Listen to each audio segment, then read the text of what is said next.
Hey guys, double wide 6 here. I'm going to put together a pretty quick pool closing video for you. So I'm just starting out.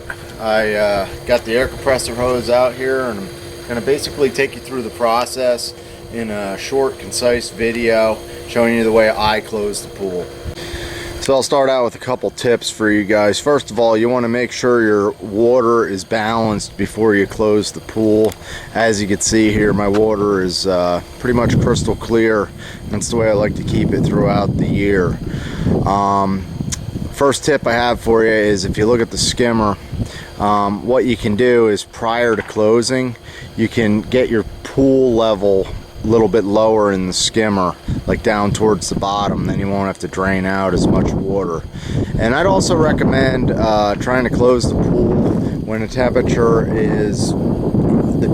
of the water in the pool is in the 60s somewhere, because that's going to help prevent algae.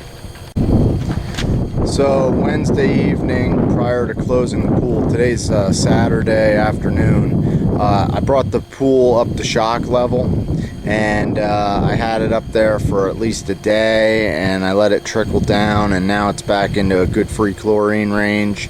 And now what I want to do is I'm going to add algicide to the pool. You just don't want to put it in there right when you shock it, because those two can have a reaction, the shock and the algicide.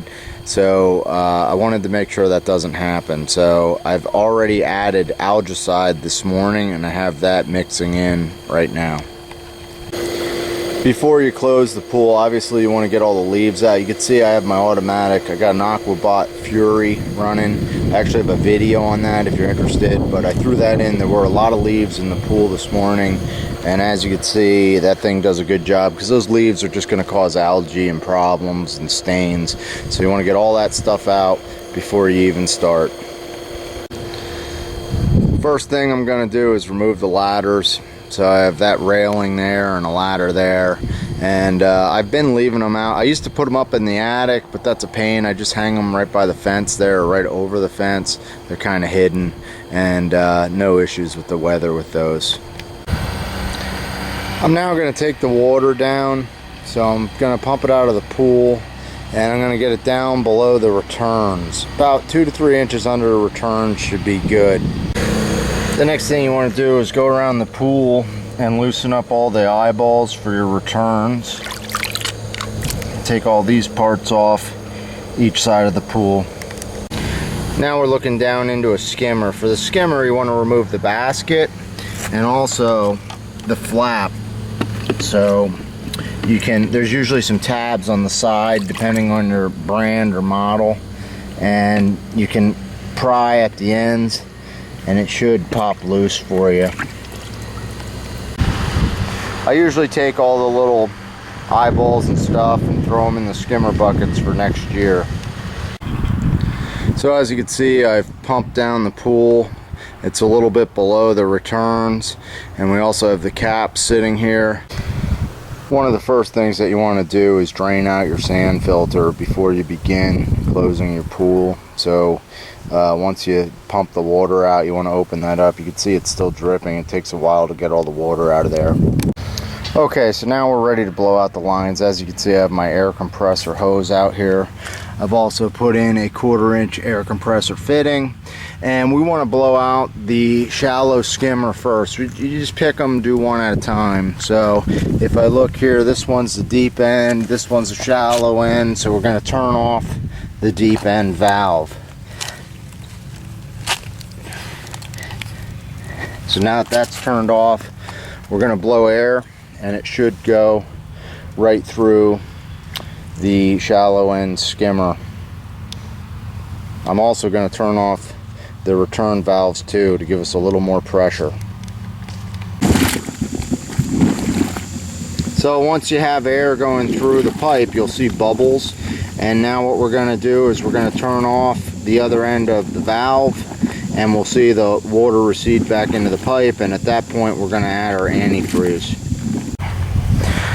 So now all that water that was bubbling, I turned off the shallow end valve, and now you can see there was that water that was bubbling went back in the pipe, and at this point we're going to add our antifreeze.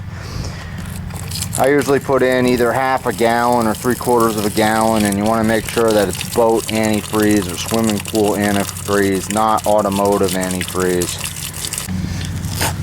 So here's the opening, and I'm just using a number 11 plug, and I'm gonna drop it in here and secure it. And even if it leaks a little bit with pool water going in there or rainwater, it's not going to affect anything because there's an antifreeze in the pipe, so it can't freeze. It's good insurance. So now we have the antifreeze in there. It's capped off. I like to take like a 2-liter bottle. It's filled up with sand, and we drop that in there. That's going to prevent any problems if it freezes. And I also take a piece of a noodle that's cut down. That'll help for expansion if ice comes in there. And we also added about an extra inch of antifreeze in there just for safety to keep it from freezing. Now we're doing the deep water skimmer. So we're going to open that valve up. All the other valves are closed, and we're going to introduce the air into the system. So we're taking a look at the deep end skimmer, and as you can see, we have air bubbles pushing through. So at this point, we're going to close the valve and lock it off, add our antifreeze, and cap it. 3/4 a gallon of antifreeze is plenty. So we're just adding this in the deep. You can see how much air is in that pipe because it's not like it's filling up with antifreeze yet.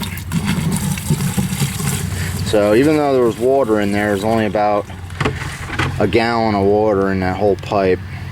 So now we'll plug it. So here's a look at the deep end. I have the 2-liter again and a piece of a noodle. It's good to have 2 different systems. If there's a hole in this bottle and it leaks and gets iced up, then you could end up freezing your skimmer and cracking it, where if you have this noodle in there, you have that as backup. So that's why I do 2. Now we're working on the main drain. So I open that up, and if we look at our main drains, you can clearly see there's air coming out of those. They're both tied together, and we're going to perform what is known as an air lock.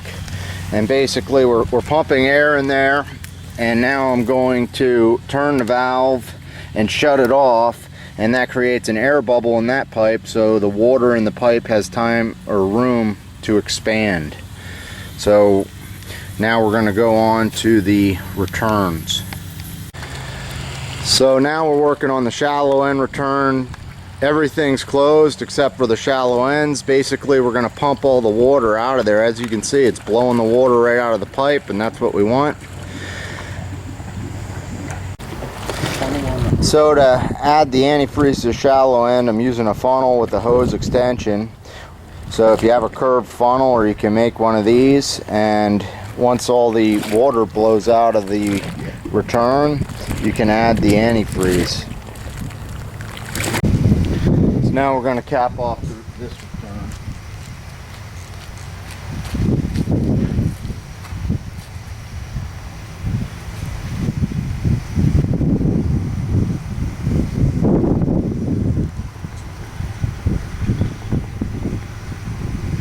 About half a gallon in each return over here. They're connected together, but we'll add antifreeze to both.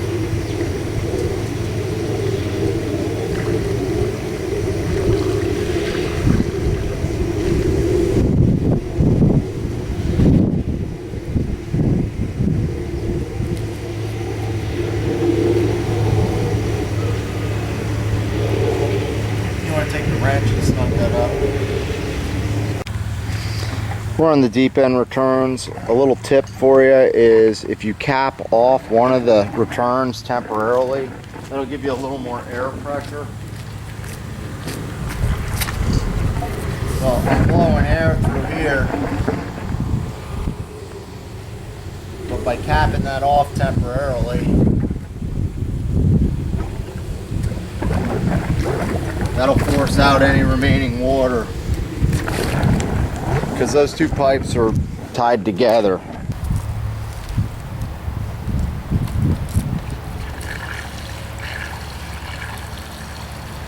This one's a shorter run, so I'll put like half in, plus use up those two.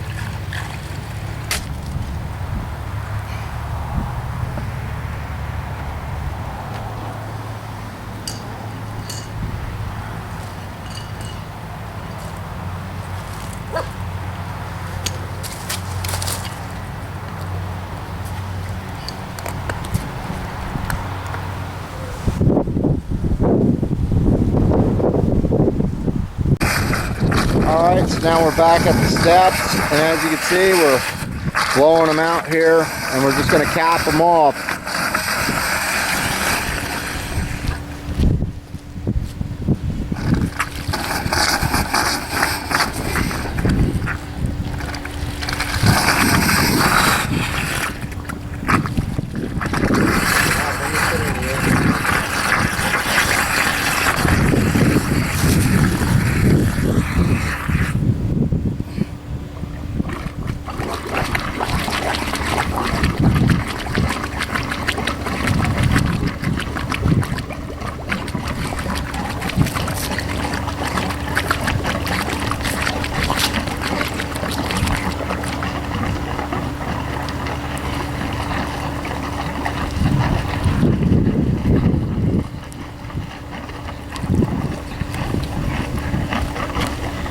So everything's plugged off at the steps. I'm going to double check for leaks, the ones that are underwater, but as long as air's coming out, then there's not water completely in that pipe. And up top it's bubbling.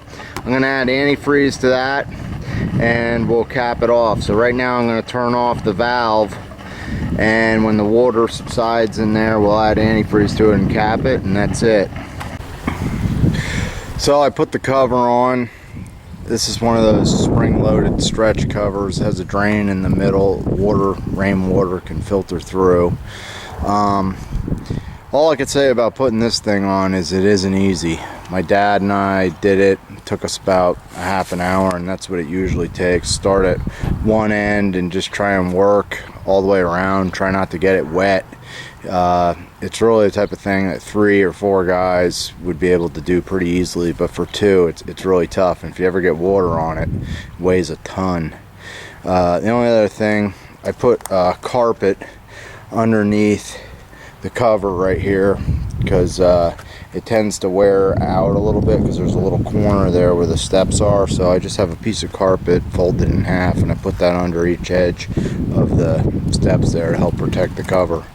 This cover's been holding up really well. I think this is about the 7th year that I've used it, and you can see I have a patch or 2 on it from little holes, mostly from dragging it out of here. It gets stuck on stuff and gets ripped. But anyhow, it's made by Yard Guard, and it is a very good cover, and they have the exact model number, so when I want another cover, has a 10-year warranty, they'll make it exactly the same size so that the anchor points will match up. A lot better than the water bag system, so just thought you guys might want to know that. Here's how the cover anchors. It has these little things that screw up, and then during the pool season you just screw them down with an Allen wrench. So as you can see, all these valves are closed, and that should be what it looks like when your pool is finally shut. Up here on the sand filter, I'm removing the gauge, and I have a little plug to put in there for the winter. So we'll pull that out. Hopefully we didn't break it. I'm actually ready for a new one anyhow. The needle on that thing sticks. And I'm just going to hand tighten this, and you'll notice it has some Teflon tape on it. And I've already moved the valve to the closed position. You also have to close or drain out the pump. If we look in here, there's some water in the pump. On the back side of the pump there are some plugs, and that should relieve the water from the pump. So you want to pull both these out, let them drain, and I'm going to clean my basket as well. One thing that's really important is that you want to remove these automatic timer on and off things. These clips, what can happen is someone can accidentally turn on the breaker for the pool during the winter. Say you have a bad storm, you're running your generator or something, and anyhow, if power goes to the pool and then it automatically turns on, you can burn out your pump pretty quick. So you always want to remove these, and you also want to turn off the pool power at the breaker. The pump basket is a good spot to store some stuff. Like this is the cap, the drain plug for the sand filter, and I just leave that off, and that'll continue to drip and drop for a while. Alright, last two items I'm going to talk about are the liquidator, which is this tank here.